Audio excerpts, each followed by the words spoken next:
Bonjour à tous, c'est devacake.com. Aujourd'hui, je vais vous parler de la jaspe dalmatienne. Alors, à l'origine, son vrai nom, c'est Jaspe Lamparcy.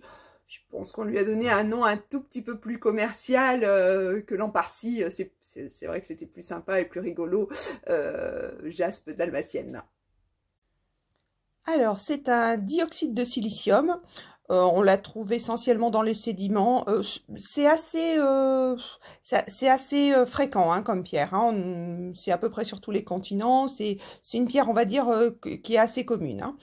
Voilà. Donc, elle est blanche à beige clair avec des petites taches noires. Hein.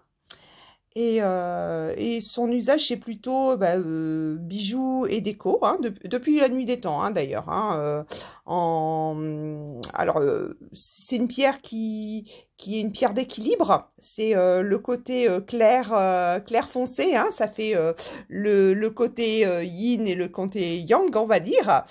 C'est une pierre aussi, en Égypte, on disait qu'elle protégeait de la sorcellerie.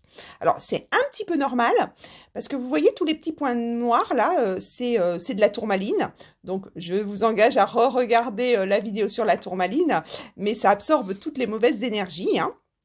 Donc, ça a beaucoup servi d'amulette de protection dans les anciennes civilisations, hein. Alors, c'est une pierre qui permet de mieux visualiser ses buts dans la vie, ses objectifs. Alors, je pense que c'est l'effet point noir, vous voyez, à force de se plonger dans les points noirs, ça fait comme une sorte de dessin et on visualise mieux le but à atteindre. Hein. Enfin, moi, c'est l'effet que ça me fait. Hein.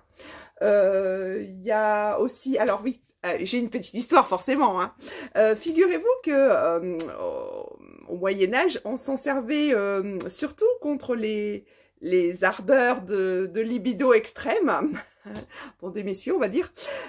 Donc les femmes qui en avaient marre d'être enceintes tous les ans, elles faisaient porter à leur mari cette pierre pour un petit peu calmer leurs ardeurs. Ça, c'est la petite histoire du jour. Et dernière chose, ça calme aussi les gens qui ont tendance à s'agiter dans tous les sens.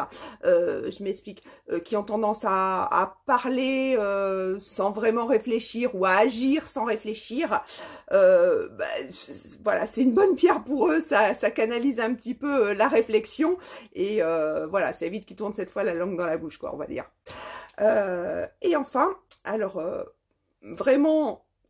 Le truc vraiment sur lequel elle marche le mieux, c'est sur la patience. Ça vous permet vraiment de patienter, d'avoir, voilà, si vous attendez quelque chose et puis que vous en avez vraiment marre, ouais, genre le confinement, je vous conseille cette pierre qui vous aidera à prendre votre mal en patience. Voilà, je vous dis à demain, ciao.